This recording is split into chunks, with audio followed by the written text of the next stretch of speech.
Well, hello again, Solis Wealth family. Greg Solis here for our market update.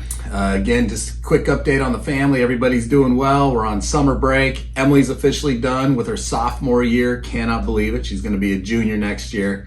Proud of her. She finished strong, which was good to see. Her and Nicole are having a great time hanging out together, which is awesome. Jack's, of course, back in town playing a ton of golf, and he's staying real busy as well. So the family's doing well and excited for the summer, and I hope you have a great summer as well. Market-wise, we continue to crank along. We're hovering right around our all-time high on the S&P 500. We recovered quite nicely, kind of like I've been saying. We've anticipated buyers to come in and buy on dips, and so we've seen a lot of that.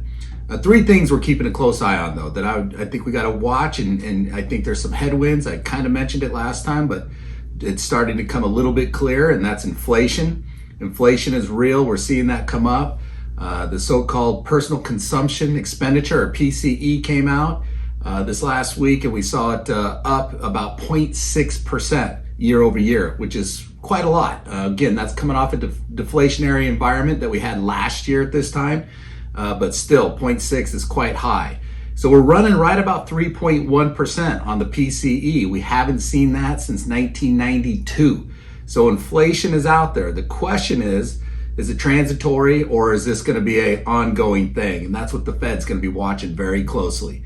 If they think this is an ongoing inflationary environment, then we'll start seeing them tightening credit, raising interest rates, and that's something we got to keep an eye on.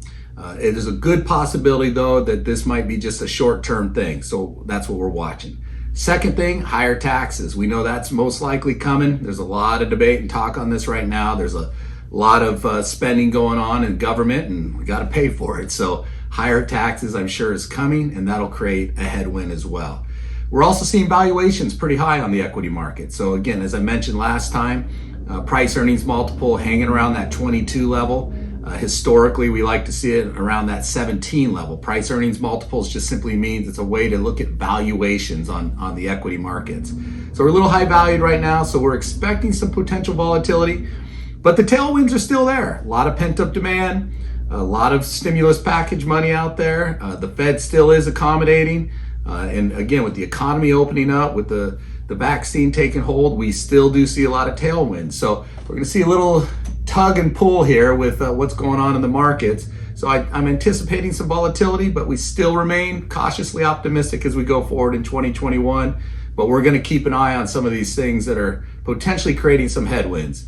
So with that, counts are doing well. Everything's in good shape. If you need us, don't hesitate to call us. You know we're here for you. Take care and God bless.